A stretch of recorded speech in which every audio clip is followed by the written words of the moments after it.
the writing stage now. We're up to the exciting ending and the character wrap up. Now let's have a look where that is on our graph.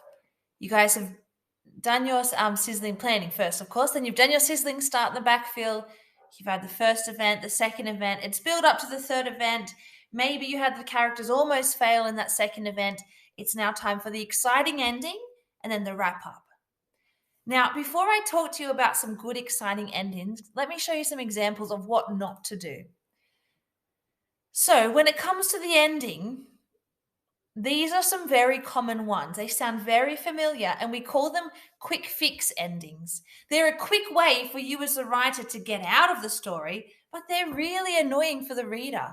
We've just put in all this work to building very exciting stories. You don't want to cut it all off with one of these quick fix endings. So then I woke up, it was all a dream. It's a very quick out of the story and very annoying for the reader. They all lived happily ever after. It doesn't really end in an exciting way. Police rescue, boom, they all died. To be continued, ... or just the end. So when we're writing today, we don't want to use any of the quick fix endings. We want to really engage the reader and not just feel like the ending is just being tacked on to finish, but we want it to be powerful and to really help them to remember our story in the future. And that's why we did so much planning, because if you've planned well, you already know how your story is going to end. So I'm going to show you in Granddad's Teeth what the exciting ending was, the action climax. And this really shows you, like, it's been the gradual build of tension. Now it's time for the big solving of the problem. So in this exciting ending, at the emergency town meeting, everyone puts in $1 or $2 to buy Granddad new teeth. And that's the climax of the action. And then we have over here the character wrap up is then Granddad, Mrs. Carbuncle, and Gump were so happy they smile. And Gump's first smile was very big, and we realize he was the culprit all along. That's a cool ending. So, and as you can see for the character wrap up, it's not continuing to build tension. It's just kind of ending the story there. Here are some other examples of ways to end stories. So you could have a circular ending where the story circles back to how it started. And sometimes it starts off with a similar idea to how you did your sizzling start. You could have a surprise ending where it ends in a way that the audience didn't expect it to go. We sometimes call that a twist ending.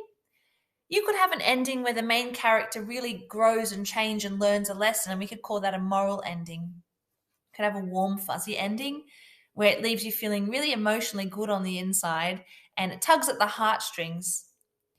You could have a reflection ending where they're just reflecting back on what's happened and what they've learnt. It could be a cliffhanger, so it still leaves the audience wanting more, but it's not going to say to be continued or anything like that. It's a really complicated strategy that you might try and use to build up the tension and then just end it. A question ending, so it keeps the reader thinking after they leave. You might want to end it in a funny way. Using your words to paint a picture, or the story might end with a conversation between some of the characters.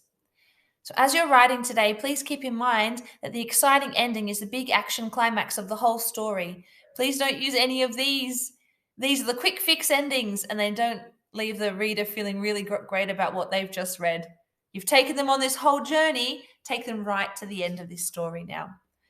Okay, today is the final writing day. So that means that today you'll put a photo of your exciting ending and your character wrap up here. And then that means you'll have your whole story.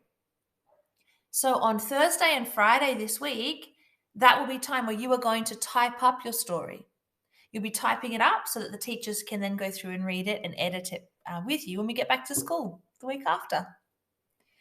Okay, you should already know the ending because you did great planning. Good luck in getting it all down well today.